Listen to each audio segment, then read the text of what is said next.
Hello అండి, ఒక మంచి విక్రమ బేతాళ కథను విందాం. పూర్వం కన్యాకుబ్జ దేశంలో సుమంతుడు, కృతవర్మ అనే ఇద్దరు స్నేహితులు ఉండేవారు. సుమంతుడు ఎంతో మంచివాడు, కష్టపడి పైకి రావాలన్న ఆశయాన్ని పెట్టుకున్నవాడు. అయితే వట్టి సోమరిపోతైన కృతవర్మ తాగుడు, జూదాలకు బానిస అయ్యాడు. ఉన్న చోట ఎదగడానికి అవకాశాలు కనిపించకపోవడంతో సుమంతుడు పక్క రాజ్యానికి వెళ్లాలని నిర్ణయించుకున్నాడు. అతడితో పాటు కృతవర్మ కూడా బయలుదేరాడు. ఇద్దరు కొండలు, నదులు, లోయలు దాటుకుంటూ మరొక దేశానికి చేరుకున్నారు. అక్కడ సుమంతుడు రాత్రనక పగలనక కష్టపడి బాగా డబ్బులు సంపాదించాడు. అయితే కృతవర్మ మాత్రం సంపాదించిందంతా జూదరులతోనూ తాగుబోతులతోనూ తిరిగి చేతిలో ఉన్నదంతా పోగొట్టుకునేవాడు. ఇలా 2 ఏళ్లు గడిచాక డబ్బులను పుష్కలంగా పోగు చేసిన సుమంతుడు తిరిగి తన స్వదేశానికి వెళ్లాలని నిర్ణయించుకున్నాడు. అదే విషయాన్ని కృతవర్మతో చెబుతాడు. కృతవర్మ, నేను తిరిగి మన దేశం వెళ్లాలని నిర్ణయించుకున్నాను, నువ్వు కూడా నాతో పాటు వస్తావా అని అడుగుతాడు. దానికి కృతవర్మ, నాకు కూడా రావాలని ఉంది, కానీ అయితే నా దగ్గర ప్రయాణపు ఖర్చులకు కూడా డబ్బులు లేవు అని అంటాడు. దానికి సుమంతుడు, కలిసి వచ్చాం కాబట్టి కలిసే వెళదాం అని చెప్పి కృతవర్మకు మంచి బట్టలు కొనిచ్చి ప్రయాణపు ఖర్చులు తానే భరిస్తానని తనతో పాటు కృతవర్మను కూడా తీసుకెళ్తాడు.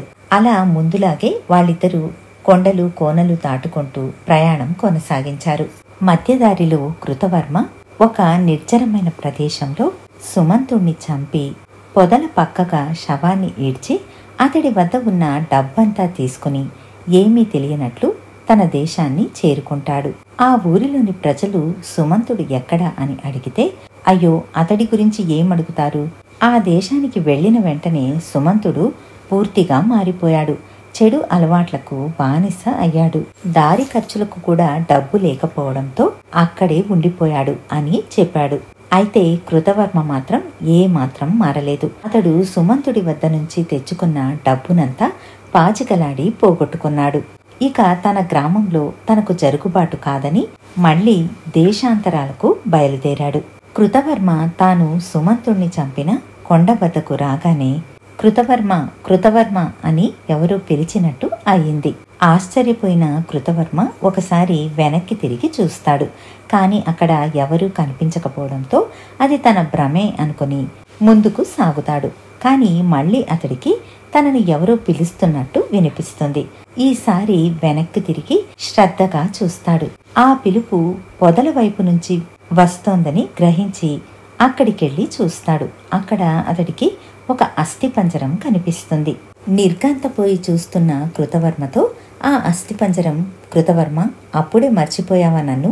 2 ఏళ్ల క్రితం నన్ను చంపి ఈ పొదల వద్ద వదిలేసి వెళ్లిపోయావు, నా డబ్బులను కాజేశావు, ఎప్పటికైనా మళ్ళీ ఈ దారిన కనిపించకుండా పోతావా అని నీకోసమే ఎదురు చూస్తున్నాను. ఇవాళ నువ్వు కనిపించావు, నాకెంతో సంతోషంగా ఉంది అని అంటుంది. ఇది విన్న కృతవర్మ కంగారు పడిపోయి అక్కడి నుంచి పారిపోదామని అనుకున్నాడు. కానీ అస్థిపంజరం అతన్ని గట్టిగా పట్టుకొని పోనివ్వలేదు. ఎక్కడికి వెళ్తున్నావు అని అడుగుతుంది. అప్పుడు కృతవర్మ జరిగిందంతా చెప్పి డబ్బంతా ఖర్చయిపోయిందని మళ్లీ సంపాదించుకోవడానికి వేరే దేశానికి వెళ్తున్నానని చెబుతాడు. అయితే నీకు కాస్త కూడా బుద్ధి రాలేదన్నమాట అని అడుగుతుంది అస్థిపంజరం. అప్పుడు కృతవర్మ, దయచేసి నన్ను వెళ్ళిపోనివ్వు, నీకు పుణ్యం ఉంటుంది అని వేడుకుంటాడు. నువ్వు నాకు తీరని ద్రోహం చేసినప్పటికీ నీకు సహాయం చెయ్యాలని అనుకుంటున్నాను. ఇప్పుడు నీకు డబ్బు అవసరం ఉంది కాబట్టి నేను నీకు సంపాదించి పెడతాను, ఏమంటావ్ అని అడుగుతుంది. కృతవర్మకు ఏం చెప్పాలో తెలియక అలాగే చూస్తూ ఉంటాడు. అప్పుడు అస్థిపంజరం, నేను నీకు నృత్యాలు చేసి డబ్బును సంపాదించి పెడతాను, నన్ను ఒక పెట్టెలో పెట్టుకుని నీ వెంట తీసుకుని వెళ్ళు, నాకు తిండి ఖర్చు లేదు, బట్ట ఖర్చు లేదు, ఖర్చు లేకుండా నీకు ఎక్కువ డబ్బులు సంపాదించి పెడతాను. నేనెలా నృత్యం చేస్తాను అని ఆశ్చర్యపడుతున్నావా?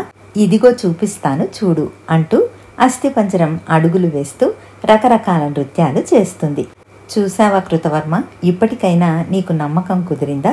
నువ్వు నీ ఇష్టం వచ్చిన పాటను పాడు, ఆ పాట లయకు తగ్గట్టు నేను నృత్యం చేస్తాను, దాంతో నువ్వు బోలెడు డబ్బులు సంపాదించవచ్చు అని అంటుంది.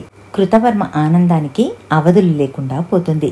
నువ్వన్నది నిజమే, దీంతో ఎంత డబ్బైనా సంపాదించవచ్చు అని ఆ అస్థిపంజరాన్ని తీసుకుని తిరిగి తన దేశానికే బయలుదేరాడు. అతడు ప్రతి గ్రామంలోనూ పాటలు పాడుతూ అస్థిపంజరం చేత నృత్యాలు చేయించాడు. అస్థిపంజరం నృత్యం చూడడానికి ప్రజలందరూ గుంపులు గుంపులుగా చేరేవారు. అన్ని గ్రామాలలోనూ అస్థిపంజరానికి మంచి పేరు వచ్చింది. చివరికి ఈ విషయం రాజు దాకా వెళ్ళింది. అయితే ఇది విన్న రాజు మాత్రం నాకెందుకో నమ్మశక్యంగా లేదు, ఎదురుగా చూస్తే కాని నేను నమ్మను, కాబట్టి ఆ వ్యక్తిని ఒకరోజు పిలిచి ప్రదర్శనకు ఏర్పాటు చేయించండి అని ఆజ్ఞాపిస్తాడు. మంత్రులు కృతవర్మకు కబురు చేసి ఒకరోజు నృత్య ప్రదర్శనకు ఏర్పాట్లు చేయిస్తారు. ప్రదర్శనను చూడటానికి గొప్ప గొప్ప వాళ్ళందరూ చేరుతారు. అనుకున్న సమయానికి రాజు ముందు, అక్కడికి చేరిన జనం ముందు ప్రదర్శనను ఇవ్వటానికి కృతవర్మ అస్థిపంజరంతో పాటు వస్తాడు. కృతవర్మ ఉత్సాహంగా పాటను పాడడం ప్రారంభించాడు. అయితే అస్థిపంజరం నృత్యం చేయలేదు. అది కదలనైనా కదలలేదు. కృతవర్మ ఎన్నో పాటలు పాడి చూశాడు. అయినా సరే ప్రయోజనం లేకుండా పోయింది. మామూలు అస్థిపంజరంలా పడి ఉందే కాని అందులో ఏ విశేషమూ కనిపించలేదు. కృతవర్మకు ఏదైనా కాస్త పరువు ఉంది అంటే అది పూర్తిగా పోయినట్లు అనిపించింది. తన తల తీసేసినట్టు అయ్యింది. రాజుకు తీరని అవమానం కలిగింది. అతడు కోపంతో, నాకు నిజంగానే మొదట్నుంచి అనుమానంగానే ఉంది, ఈ దుర్మార్గుడు గ్రామీణులైన ప్రజల కళ్లలో దుమ్ము కొట్టి ఈ అస్థిపంజరాన్ని అడ్డు పెట్టుకుని డబ్బును సంపాదించుకుంటున్నాడు. ఈ వంచకుణ్ణి తీసుకెళ్లి చిత్రవధ చెయ్యండి అని అంటాడు. రాజభటులు వచ్చి కృతవర్మను తీసుకుని వెళ్లి శిక్షను అమలు చేస్తారు. బేతాళుడు కథ చెప్పి, రాజా, నాకొక సందేహం. సుమంతుడు తన స్నేహితుడైన కృతవర్మకు చచ్చి కూడా ఎంతో సహాయం చేశాడు. అయితే అస్థిపంజరమైన సుమంతుడు రాజు వద్ద ఎందుకు నృత్యం చేయలేకపోయాడు? అస్థిపంజరంలోని శక్తులన్నీ నశించాయా?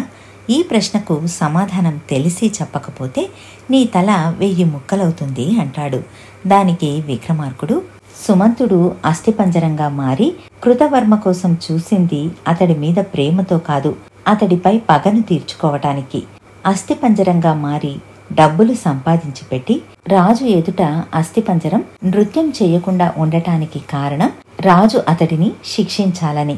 ఎంతో సహాయం చేసిన స్నేహితుడైన తనకు తీరని అన్యాయం చేసిన కృతవర్మపై సుమంతుడు ఈ విధంగా పగను తీర్చుకున్నాడు అని అంటాడు. రాజుకు ఈ విధంగా మౌనభంగం కలగగానే బేతాళుడు శవంతో సహా మాయమై మళ్లీ చిట్టెక్కాడు. ఇదండి చందమామలోని ఒక మంచి కథ. మళ్ళీ మరొక మంచి కథతో మీ ముందుంటాను. ధన్యవాదాలు.